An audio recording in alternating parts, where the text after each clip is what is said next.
자, 고린도후서 4장 7절 말씀입니다. 우리가 이 보배를 질그릇에 가졌으니 이는 심히 큰 능력은 하나님께 있고 우리에게 있지 아니함을 알게 하려 함이라. 아멘. 아멘. 오늘은 전사님이 여러분에게 전사님의 모습을 부끄럽지만 잠시 소개를 해보려고 해요. 여기에 뭐가 있어요? 네, 상자가 있어요. 이 상자를 전도사님이라고 생각을 해볼게요. 전도사님의 마음이에요. 이게 내 마음을 이 상자라고 소개를 해볼게요. 전도사님은 초등학교 5학년 때 처음 예수님을 만났어요. 그때 너무 감격했어요. 그리고 돌아와서 수련회 때 예수님을 만나고 돌아와서 하나님 앞에 너무 많은 죄를 지었어요.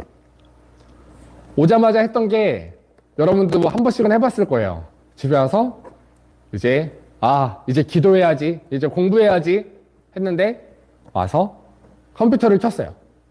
그리고 아빠가 오자 바로 하지 않은 척 컴퓨터를 바로 종료를 하면서 아빠한테 거짓말을 했어요. 근데 아빠가 그걸 알아챘어요. 그래서 조세 거짓말한 거를 걸렸어요. 전생의 마음에 죄라고 하는 구멍이 났어요. 또 시간이 흘렀어요. 전생님 중학교 2학년이 됐는데 중학교 1학년 때는 전생님이 공부를 못하지 않았거든요. 근데 중학교 2학년이 돼서 갑자기 정말 친했던 친구가 그 친구의 형이 학교에서 일진이었어요. 그래서 어느 날 갑자기 전생님을 괴롭히기 시작하는 거예요. 그래서 많은 상처를 받았어요. 매점이 있었는데 매점에서 빵을 사오래요. 피크닉도 사오라고 하고 두 개가 합해서 1,000원짜리인데 500원을 주래. 남 좋으라는 거예요. 1,000원을. 그렇게 삥도 뜯겼어요. 선생님. 마음의 상처가 이렇게 많이 났어요. 시간이 더 흘러서 중학교 3학년이 됐어요. 이제 그렇게 했으니까 학교에서 공부를 할 수가 있겠어요, 없겠어요? 할 수가 없어요. 그래서 친구들한테 가서 맞기도 많이 맞고 그렇게 힘든 삶을 살았어요. 그리고 중학교 3학년이 돼서 그 괴롭히던 친구랑 다른 반이 됐는데 이제 전사님이 학교에서 괴롭힘을 당하는 애로 낙인이 찍힌 거예요. 그래서 또 괴롭힘을 당했어요. 그래서 전사님은 많은 상처를 받았어요. 그리고 학교 선생님한테 가서 말씀을 드렸어요. 너무 힘들어서. 근데 학교 선생님이 그 애들을 불러서 너 민영이 괴롭혔니? 라고 물어보는 거예요. 전사님 거기서 한 번 더 선생님을 향한 신뢰까지 이렇게 깨져버렸어요. 너무 힘들었고 내 삶은 언제쯤 나아지려나 해서 선생님이 경찰서를 갔어요. 경찰서에 가서 선생님 인생 처음이었어요. 경찰서를 갔던 게. 갔더니 다들 경찰 아저씨가 왜 왔냐는 거예요. 그래서 선생님이 학교폭력을 신고하고 싶어서 왔습니다 라고 말하니까 장소를 알려줬어요. 가서 드디어 신고를 했어요. 띠리띠리띠. 선생님이 너무 많은 상처를 선생님의 가슴에 안고 경찰서에 가서 얘기를 했어요. 그때서야 그 괴롭힘이 끝이 났어요. 그리고 공부를 하지 못했는데 그때 선생님이 성적이 너무 바닥이 난 거예요. 그 성적이 바닥난 모습을 보고 다시 한번 상처를 받았어요. 근데 엄마 아빠한테 얘기할 수가 없는 거예요. 사실 이 이야기를 선생님 엄마가 들으면 마음 아파할 수도 있는 이야기인데 선생님이 공부를 못한 이유를 말을 하실 수가 없는 거예요. 그래서 성적을 속였어요. 성적표를 위조를 하고 거짓말을 시작했어요. 그리고 끝나면 너무 좋겠는데 전사님이 고등학생이 됐어요. 전사님 마음에 상처가 너무나도 많이 나 있었잖아요. 그래서 고등학생 때는 절대 괴롭힘을 당하지 말아야겠다 하고 오히려 약한 친구를 찾아서 전사님이 괴롭히기 시작했어요. 전사님도 마음이 편하지는 않았어요. 근데 내가 여기서 이걸 그만두면 내가 괴롭힘을 당할 것만 같아서 전사님 너무 무서웠어요. 그렇게 하고 고등학생이 끝이 났어요. 고등학교 3학년 때 다시 한번 은혜를 받고 이제 성인이 되면 더 나은 삶을 살 수 있을 줄 알았는데 전사님 음대를 가니까 친구들이 다들 돈이 너무 많은 거예요. 20살 대학 선물로 BMW를 선물을 받은 애들도 있었어요. 근데 그 애들이 교수님한테 막 선물을 막 갖다 바치는데 전사님은 돈이 없잖아요. 우리 집은 가난한 개척교회 목사님이었으니까.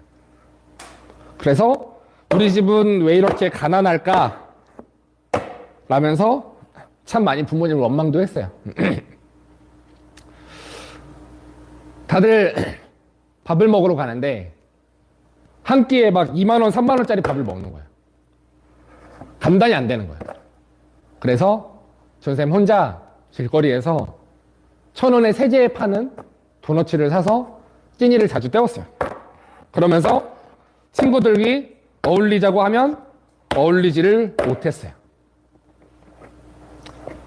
그러면서 전사님 마음이 참 많이 힘든 시간이었어요. 우리 집은 왜 이렇게 가난한 거지? 그 트라우마가 전사님한테는 있어요. 지금 전사님은 너무 가난하기가 너무 싫어. 왜냐면 내가 개척교회 목사님 아들이었고 그래서 가난한 가정에 살았거든.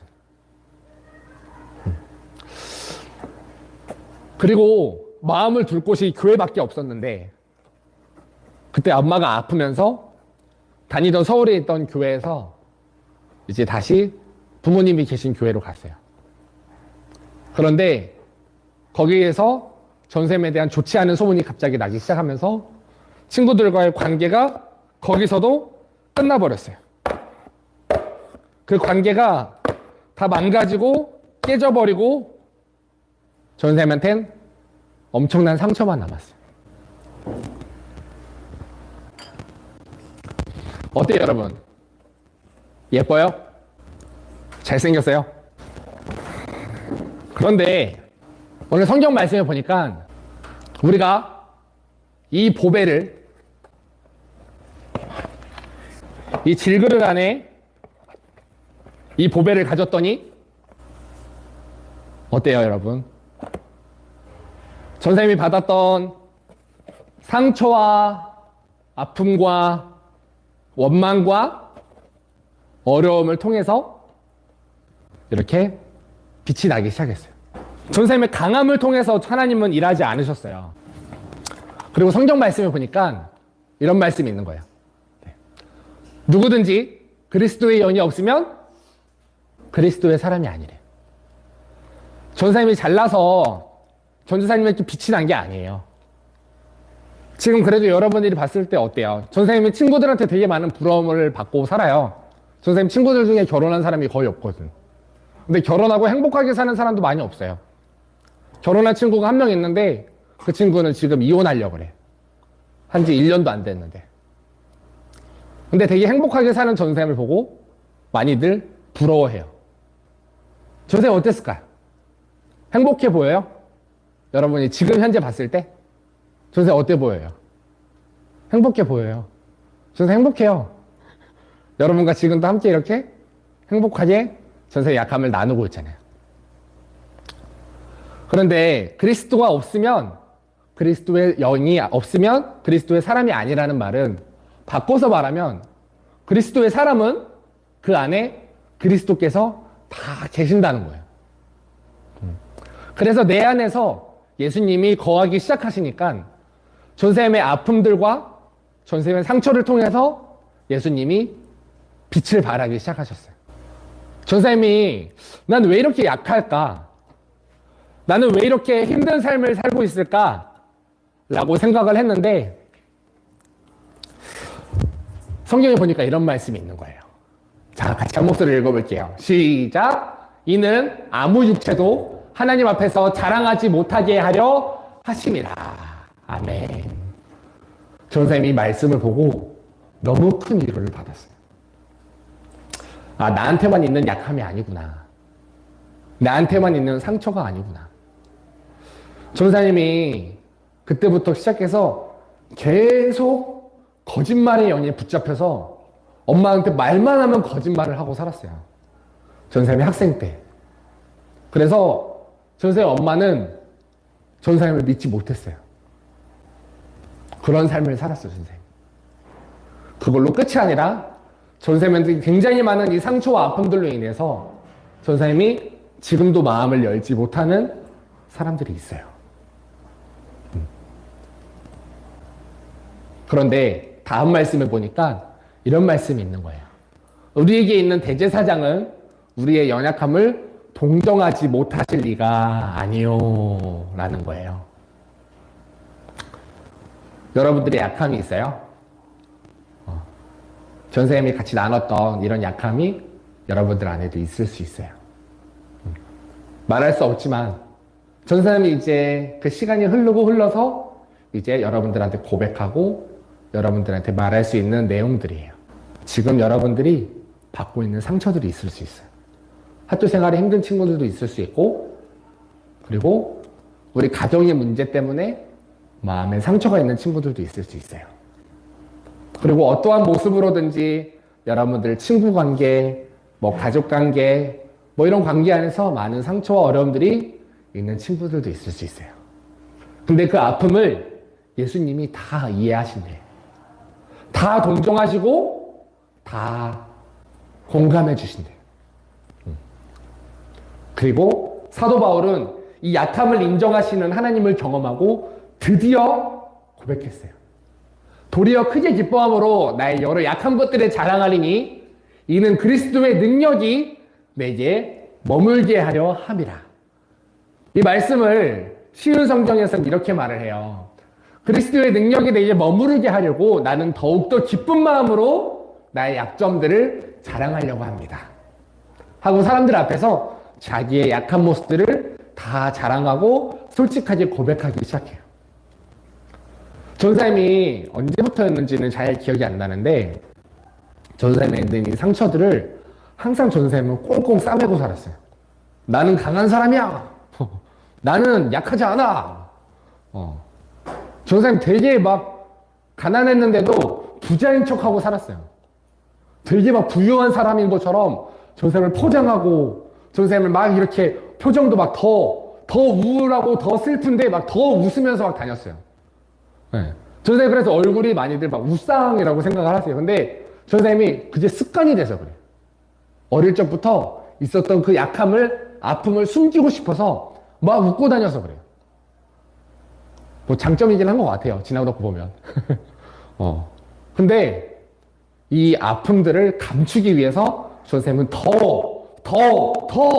내 강함을 막 자랑을 하고 내 안에 있는 내가 가지고 있는 강점을 막 자랑을 하고 내가 막 너를 이길 수 있어. 내가 너를 다 짓누를 수 있어. 라고 하면서 살았어요. 저는 한 가지 되게 재밌는 이야기가 있어요. 전사님이 군대를 갔다 와서 미라클 모닝에 꽂힌 거예요. 미라클 모닝 뭔지 알아요, 여러분? 막 새벽 4시에 일어나가지고 아침을 막 깨우는 그거에 막 꽂힌 거예요, 전사님이. 자기개발 이런 거에. 그래서 전사님이 어떻게 했냐면 아침에 일어나요. 아침에 딱 일어나면 제일 먼저 뭘 했냐면 전사님 거의 한 3달 동안 아침에 일어나자마자 사우나를 갔어요. 사우나를 가서 제일 먼저 했던 행동이 뭐였냐면 바로 냉탕을 들어가요. 냉탕을 들어가면 어때요? 여러분 들어가본 적 있어요? 막 들어가면은 막 난리가 나잖아요. 몸에서 막 뭐가 나요. 막 열이 막 나고 막 힘이 엄청 솟아나요. 막 속에서부터 그 기운을 막 받으면서 그 온탕에 앉아 계시는 아저씨들을 보고 혼자 속으로 생각했어. 막 내가 너희들을 다 이기겠어. 내가 너희들을 다 막 짓밟고 이거 다시 올라가겠어. 막 이런 혼자 결심과 막 각오를 막 다지는 그런 시간이 전사님한테는 굉장히 길게 있었어요. 그러면서 나는 내가 되게 강한 사람인 줄 알았어. 그리고 사람들한테 내가 강한 사람이라고, 내가 이런 사람이라고, 내가 너희가 봤을 땐 이래 보이지만 내가 명색이 이런 사람이다라면서 전생을 막 드러내고 자랑하고 다니기 시작했어요. 그랬더니 전생님 주변에 있었던 전생님을 사랑하는 사람들이 한 명씩 전생님과 거리가 생기기 시작하는 거예요. 그리고 전생님이 예수님을 만났을 때 깨달았어요. 아, 예수님이 나와 함께하고 싶으신 거구나. 이 사람들이 떠나고 있는 것은 그 자리를 예수님이 나를 바라봐 주기를 바라셨던 거구나 라는 걸 깨달았어요. 그리고 예수님 앞에 갔더니 선생님 기도할 때도 그렇게 기도했을 거예요. 예수님 내가 이래 봬도 이런 사람입니다. 선생님 예수님한테 그랬을까요? 예수님 뻔히 아실 텐데 예수님한테 가니까 그 말을 못 하겠는 거예요. 예수님 내가 그래도 내가 이런 사람입니다. 내가 이렇게 열심히 살았습니다. 라고 말을 못 하겠는 거예요. 그리고 솔직하게 전생님의 약함들을 고백하기 시작했어요. 전생님이 수련회 때 여러분들한테 이제 와서 얘기하는 거지만 전생님이 거의 한 달 동안 설교를 되게 열심히 준비를 했어요.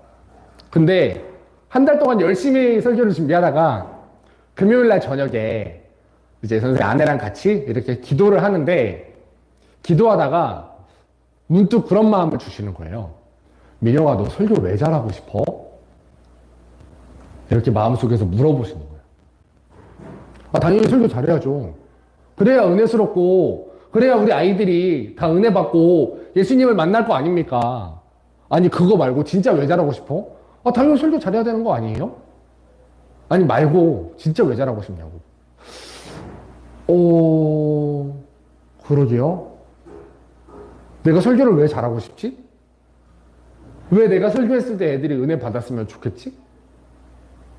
그거를 물어보기 시작하신 거예요. 근데 전생님 내면 깊은 곳에 있었던 마음이 있었어요. 그게 뭐였냐면 난 인정받고 싶구나. 칭찬받고 싶구나. 그 마음을 전생님이 발견했어요.